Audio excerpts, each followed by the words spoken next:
ہمارے یہاں ہر بندہ اٹھ کے خلافت کی تحریکیں چلانا شروع کر دیتا ہے کہ کب تک ان حکمرانوں کا ظلم سہوگے, جہاد کرو ان کے خلاف.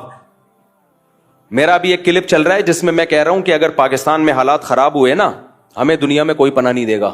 ہم نے تو بہت لوگوں کو پناہ دی ہے, ہمیں کوئی نہیں دے گا. اس لیے حکمرانوں کو برا بلا کہنا چھوڑ دو. اور آگے میں نے وضاحت کی ہے, برا بلا کہنے کا مطلب مسلح بغاوت, جائز تنقید کرو, یہ میں نے کہا ہے. لیکن میرا کلپ لوگ ادھورا چلا رہے ہیں. لو مفتی صاحب کہہ رہے ہیں حکمرانوں کو برا بلا بھی نہیں کہہ سکتے, جو مرضی کرتے رہیں. یہ میں نے نہیں کہا.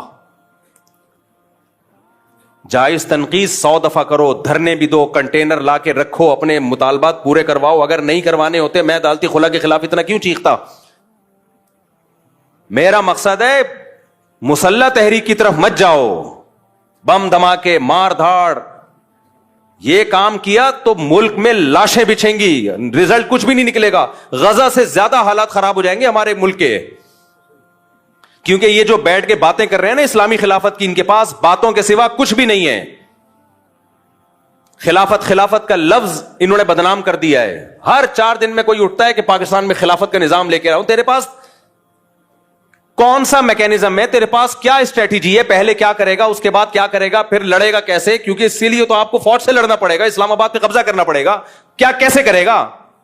کوئی جواب نہیں ہے. یونیورسٹیوں کے لڑکوں کو اور طلبہ کو ایک اندھیری گلی میں بند کر دیا. پھر ہوتا کیا ہے, ایجنسی والے ان کو اٹھاتے ہیں, پھر یہ مسنگ پرسن بنتے ہیں. اور یہ جتنے لیڈر خلافت کے نام پہ یہ دندناتے گھوم رہے ہوتے ہیں, ان کو کچھ بھی نہیں ہوتا. ایجنسیاں ان کو کچھ نہیں کہتی. ایجنسیاں کہتی ہیں ان کی دعوت پہ جتنے لوگ آ رہے ہیں نا ان کو کھڈے لین لگاتے جاؤ, ان کی چمڑیاں ادھیڑی جاتی ہیں. کوئی پوچھنے والا تو ایسے جتنے بھی اسکالرز ہیں نا یونیورسٹیوں میں آج کل, یہ بہت اس طرح کے اسکالرز آ رہے ہیں کہ دیکھو یہ مولوی نظام کے خلاف نہیں کھڑے ہوتے. نظام کے خلاف کھڑے ہونے کا مطلب کیا ہے؟ مطلب پہلے واضح کرو, کیا مطلب کھڑے ہونے کا مطلب؟ اگر تم یہ کہہ رہے ہو توپیں گنے لے کے نکل جائیں, یہ نظام کے خلاف ہم نہیں کھڑے ہوں گے بھائی. اس سے نقصان ہوگا, ملک میں انارکی پھیلے گی, ملک کے ٹکڑے ہوں گے, اور غیر مسلم طاقتوں کے ہاتھ میں یہ کنٹری چلا جائے گا. اس سے بدتر حالات ہو جائیں گے. اور اگر نظام کے خلاف کا مطلب ہی کہ احتجاج کرو, میڈیا پہ دھرنے دے کے 100 دفعہ کرو, کس نے منع کیا بھائی؟ کس نے منع کیا ہے؟ بنگلہ دیش والوں نے کیا نا احتجاج, کامیاب ہوئے وہ, تو کس نے منع کیا آپ کو احتجاج کرنے؟ یہاں تو بات خلافت سے شروع ہو رہی ہے. اور خلیفہ کون ہوگا آج تک نہیں ڈیفائن کر پائے یہ لوگ. وہ خلیفہ ہوتا ہے وہ بیچارہ اس قابل ہی نہیں ہوتا کہ اس کو کوئی عورت اپنا شوہر بنا لے, اور وہ ملک کا خلیفہ بننے نکلا ہوتا ہے. یہ یونیورسٹیوں میں بہت ہو رہا ہے آج کل. جائیں گے کچھ ٹھش پش انگلش ماری, اور پھر مولویوں کو برا بلا کہا کہ مولوی تو یہ کر رہے ہیں, مولوی تو تقریریں کر رہے ہیں, تو تصوف میں لگے ہوئے ہیں, تزکیہ میں لگے ہوئے ہیں. نظام کی تبدیلی, اور نظام کی تبدیلی کا مطلب پتہ ہے کیا ہوتا ہے ان کا؟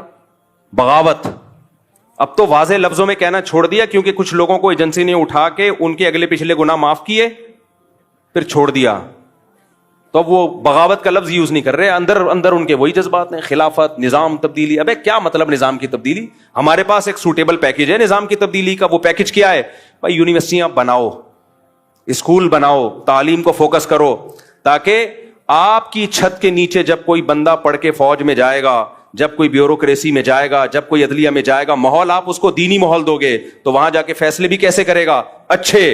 اور اگر آپ ان شعبوں میں نہیں گئے تو پھر یہ تمام اہم ترین شعبے آپ نے اسلام دشمنوں کے لیے چھوڑ دیے ہیں. پھر فوج میں بھی اسلام دشمن لوگ جائیں گے, عدلیہ میں بھی اسلام دشمن لوگ جائیں گے, بیوروکریسی میں بھی اسلام دشمن لوگ جائیں گے. پھر فیصلے آپ کے خلاف ہوں گے اور آپ دھرنے دیتے رہو گے. یہ ایک سوٹیبل طریقہ ہے نظام کی تبدیلی کا. یہ طریقہ نہیں ہے کہ آپ اٹھے اور دھڑم دھڑم کر کے آپ نے اتنے بندے وہاں مار دیے, اتنے بندے وہاں مار دیے. اس سے کچھ بھی حاصل ہونے والا نہیں ہے. اور اگر حاصل ہوا تو آپ کو نہیں ہوگا, ان طاقتوں کو ہوگا جو آپ کو فیور کر رہی ہیں. سمجھ میں آ رہی ہے بات کہ نہیں آ رہی ہے؟ ان طاقتوں کو فائدہ ہوگا اس سے. اور ویسے بھی میں بار بار کہہ رہا ہوں, پاکستان میں حالات خراب ہوئے نا, مجھے اور آپ کو کوئی پڑوسی ملک ٹھکانہ نہیں دے گا. ہم نے ٹھکانہ دیا, وہ نہیں دیں گے ہمیں. لوگ کہتے ہیں ڈالر لے کے ٹھکانہ دیا تھا, تو آپ بھی تو ڈالر لے کے ہی ہمیں بھگا رہے ہو وہاں سے. اور ہم نے کتنے افغانی یہاں پہ جو ہمارے بھائی ہیں, کیا ڈالر لے کے ہم نے ان کو یہاں ٹھکانہ دیا ہے؟ کس نے ڈالر لیے بھائی؟ آج بھی گھوم رہے ہیں اور ہمیں خوشی ہے. زیرو سے کروڑ پتی بن گئے, ان کی جائیدادیں ہیں, پراپرٹیاں ہیں. 100 دفعہ ہمیں خوشی ہوتی ہے اس سے. مسلمان ہے. ضیاء الحق کی تقریر آپ سنے جا کے, جب یہ افغان جہاد شروع ہوا تھا, اس نے کہا تھا, اس کے الفاظ مجھے پورے الفاظ یاد نہیں, اس نے کہا تھا افغانوں کے لیے ہمارا ملک کھلا ہوا ہے, آئے یہاں پہ دھڑا دھڑ آئے. آپ نے اس سارے احسانات کو 2 منٹ میں دھجیاں اڑا دی کہ تم نے تو ڈالر کے لیے کیا تھا.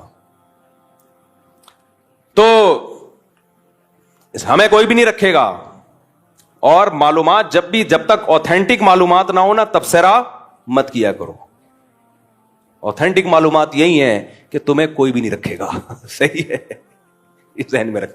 نہ پڑوسی رکھیں گے, چاہے وہ اسلامی حکومت ہے, ہم سے اچھے ہوں گے, 100 دفعہ اچھے ہوں گے, ان کی بڑی قربانیاں ہیں, 100 دفعہ قربانیاں ہیں, ان کے شہیدوں کے خون سے خوشبوئیں آئی ہیں, 100 دفعہ آئی ہیں, لیکن مجھے اور آپ کو نہیں رکھے گا کوئی بھی. یہ ذہن میں رکھنا. اور صرف یہ نہیں کہ رکھیں گے نہیں, لتر مار کے باہر نکالیں گے, لتر مار کے بولیں گے دفع ہو یہاں سے. عزت سے بھی نہیں نکالیں گے, لتر مار مار کے نکالیں گے. ویسے ہی ملاقات کے سلسلے میں چلے گئے تو ٹھیک ہے, رہنے کے لیے گئے لتر مار کے نکالیں گے, لتر مار کے. یقین نہیں آتا, جاؤ, چلے جاؤ. سمجھتے ہو؟ باقی ان کی قربانیوں کا کوئی انکار نہیں ہے, جو اسلام نافذ کیا اس کا کوئی انکار نہیں ہے, 100 دفعہ. اور سب ہمارے بھائی ہیں بھائی, کسی سے نفرت پھیلانا مقصد نہیں ہے. جتنے پڑوسی ملک ہیں ہم ان سے ہم تو انڈیا سے دوستی کے قائل ہیں, جو خالصتاً کافر ملک ہے. بس صرف اتنی نالج دینا مقصد ہے کہ تمہیں کوئی رکھے گا نہیں. سمجھ رہے ہو؟ اور صرف نکالیں گے نہیں, لتر مار کے نکالیں گے. اس پہ لوگ اعتراض کر رہے ہیں میرے بیانات پہ. میں تو جو گراؤنڈ ریئلٹی وہ بیان کر رہا ہوں, باقی تو ہم تو دوستی کے قائل ہیں بھائی. اور جو بھی ہیں پڑوسی ملک کے ہمارے بھائی ہیں, 100 دفعہ آج بھی ہم ان کے لیے قربانی دینے کے لیے تیار ہیں, 100 دفعہ تیار ہیں. اس کو ہم سب سے بڑا جہاد سمجھتے ہیں.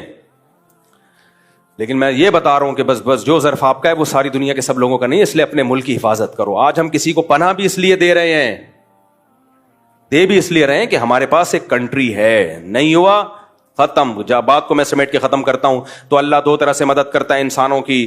بعض دفعہ اسباب کے بغیر, جیسے معجزے اور کرامات. لیکن اللہ کی عادت کیا ہے؟ اسباب پیدا کر دیتا ہے. کیا پیدا کر دیتا ہے بھائی؟ اسباب. ایسی جگہ سے اسباب پیدا کرتا ہے جہاں سے آپ کا گمان بھی نہیں ہوتا. تو پھر ملحد کہتا ہے یار یہ تو سبب سے ہو رہا ہے نا, یہ تو سبب سے ہو رہا ہے, یہ تو سبب سے ہو رہا ہے, یہ تو اللہ کہاں کر رہا ہے. بھائی وہ سبب پیدا کس نے کیا ہے؟ اللہ نے کیا ہے. وہ سبب پیدا کرنے والا کون ہے؟ اسلام جو دنیا میں آیا غالب آئے وہ بھی تو اسباب سے آیا نا. وہ اسباب پیدا کس نے کیے؟ اللہ نے کیا. ایسی جگہ سے اللہ اسباب پیدا کرتے ہیں جہاں سے آپ کا گمان بھی نہیں ہوتا. اور بعض دفعہ اسباب فیل کون کرتا ہے؟ اللہ. آپ سمجھتے ہو بہت دولت آ گئی, بہت کچھ ہو گیا, آپ اللہ کو بھلا دیتے ہو. اللہ آپ سے دولت چھین لیتا ہے. چھینتا کیسے ہے؟ سبب پیدا کر دیتا. کوئی ایسی بیماری لگا دی, ساری دولت اس بیماری میں خرچ, جائیدادیں تقسیم ہونا, جائیدادیں بکنا شروع. ایسے لوگ ہم نے دیکھے ہیں, ایک بیماری ہوئی, علاج میں زیرو ہو گئے بالکل. کروڑوں کروڑوں روپے جو انہوں نے کمائے تھے ختم, بھیک مانگنے پہ آ گئے. حضرت حکیم اختر صاحب رحمہ